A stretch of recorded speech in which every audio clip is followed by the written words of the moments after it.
Welcome to On Stage with the Lincoln Theater, where history and entertainment steal the show. Dive into the rich legacy of this iconic Mayan revival theater, from its 1929 debut to its starring role in Marion, Virginia's entertainment scene. Guiding us through this journey is the man in the spotlight, our executive director, Bob Watkins.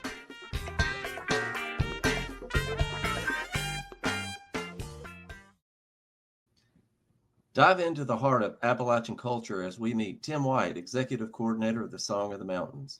Learn how this monthly musical showcase at the historic Lincoln Theater is preserving and celebrating the rich heritage of bluegrass, country, and Americana music.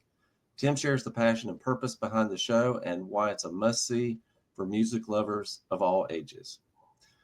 Well, welcome back, everybody. Skip Monty here, co-host / producer, back in the studio with Bob Watkins. Bob, how's it going? Good, Skip. How you doing? Doing just fine. And I see that we have a special guest with us here today. Would you like the honors of introducing him? Absolutely. We are extremely happy to have Tim White here, Executive Coordinator and host of the Song of the Mountains that airs on PBS and is recorded here monthly at the Lincoln Theater. How you doing? Hey, Tim. Good to see you again. Actually, we've seen you on The Good Neighbor. Glad to have you back. Good to see you, Skip. Thanks for having Very me good. on. So let's go ahead and get cranking. Tim, if you don't mind, Tim and Bob, what inspired the creation of the Song of the Mountains, and how has the show evolved over the years? Well, I was approached back in 2004. I played a show here at the Lincoln Theater shortly after it had reopened after the renovation, and was here with Wayne Henderson and a band called Fescue with my band, the VW Boys, and we came in. I was just struck by the beauty of this historic theater. And during the intermission, I was out in the lobby, and a fellow I had never met before came up, and he introduced himself as Joe Ellis. We had a common denominator. We had the same doctor, Dr. Doug Pope, in the Glade Spring area of Virginia. Doug had told Joe Ellis about me and told me about Joe Ellis, so we shook hands, and he told me about this idea he and Sam Russell, about doing a TV show from this beautiful theater, wondered if I'd be interested in helping out. And I said, well, sure. I love to play music, bluegrass and old time and Americana music. I'd be glad to be involved. So he had already made contact with the folks in Roanoke, Virginia at Blue Ridge PBS, Jack Neal and the folks. He scheduled us a meeting a couple of weeks later, and we came and brainstormed the idea of doing this music television show on public TV, PBS affiliates. We started out in June and July of 2005, did our first tapings, and now we're 20 plus years later and still going strong. Wow, so pushing 20 years next year. We start season 21 on January the 11th here at the theater. Oh, wow. Well, congratulations. That's unbelievable, man. 20 years. So, Bob, I know you do a lot of work recruiting artists for the theater. Is that something, do you and Tim collaborate on the Song of the Mountains, or Tim, is that totally your gig? Well, I primarily focus on a lot of performances for strictly the theater, and then Tim works with the board as well for the Song of the Mountains. He generally puts together the list for the calendar for the Song of the Mountains show, but we just work together on the venue set and everything like that. Gotcha. For Song of the Mountains, Tim, what do you look for as far as talent goes? Generally, I try to get a headliner name, a big name, to be the anchor for the show. And then I put one or two not so big names around it. That doesn't always work out, but I try to make that happen as much as possible. Then that way the big name draws in the crowd, and then the audience discovers these wonderful bands that are supporting and just up and comers or new names in the business. And it gives those new named bands, and many of them have been around for years, but gives them the opportunity to be on national TV and open for a big name act. And that's what I try to do. So far, so good. It works. Wow. Well, I think that's just wonderful, because It's tough to make it out there with new bands and local folks, and to have the opportunity to be on a national television show and get that exposure is amazing. I tell any band that I'm talking to about it, and this is the absolute truth. One appearance on our show reaches millions of people once it airs. And a band that comes on and does our show will reach more people doing our television show than their whole career will probably reach doing live performances in theaters. Now, I'm not against live performances, but as far as reaching millions of people, this is a way to do it for one night investment of your time. Absolutely. Have you had anybody that was an unknown that you had backing up or going ahead of a big name act, and then they hit it after the show?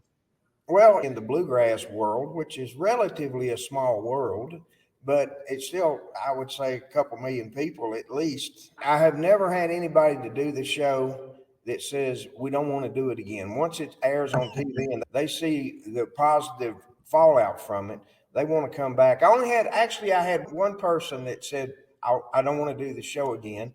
And that was Tom T. Hall. And Tom T. Hall, Miss Dixie, his wife, I called her and talked her into, he had already retired. And he came in and did our show, thanks to Miss Dixie, his lovely wife. And I called Tom a couple of years later, and I said, Tom, you want to come back and do Song of the Mountains? And he said, not this lifetime, because he was retired. And he came out of retirement to do us a favor. But after that, and his last show was Song of the Mountains, his last show. So I was always grateful that he came out and did it, but I couldn't talk him into coming back. Coming to do it again. Wow. Yeah. Wow. Good old Tom. Yeah. Well, he was a good one. And this is a question for both of you. What impact do you think the Song of the Mountains has on preserving Appalachian music tradition and heritage?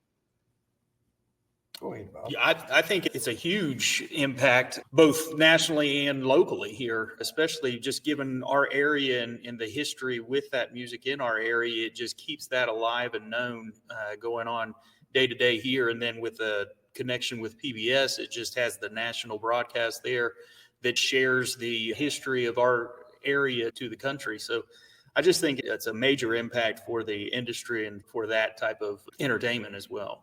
The partnership between the Lincoln Theater and the Song of the Mountains, I think, is phenomenal for our area and for both of our industries and organizations. So it's just been a really great opportunity to work together and expand on what we're providing. Very good. Well, if you could, Tim, if you could bring back one historical musician, meaning living or not, to headline Song of the Mountains, who would that be? One of my favorite episodes we ever did was with Doc Watson. And Doc passed away about a year after he did our show. But Doc was one of my favorites because I knew him personally. Such a wonderful soul, a charming man, great talent.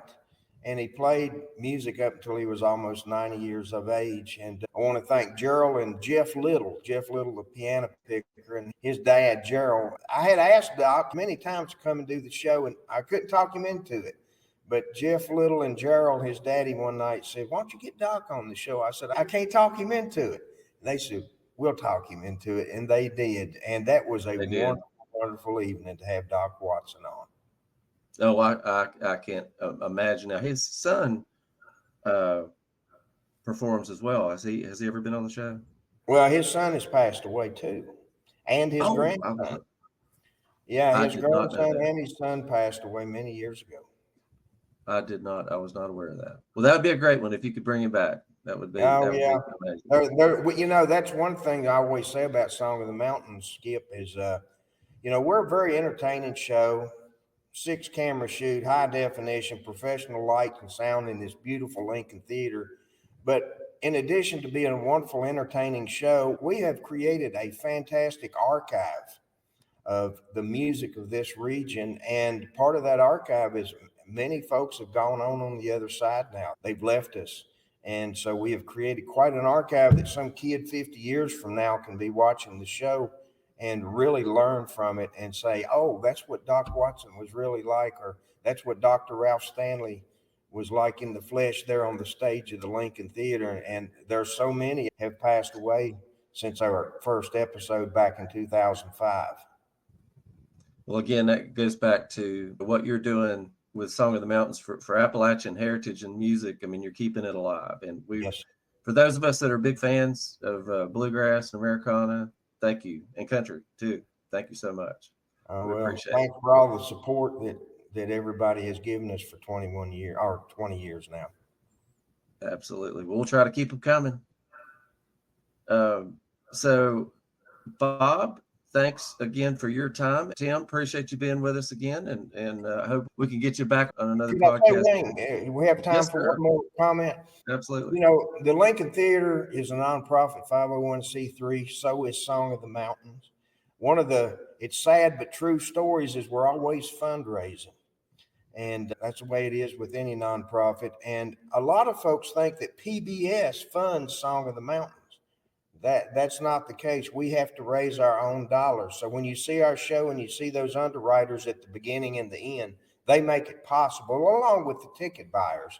So don't be fooled that PBS, we have a big pot full of money to pull from.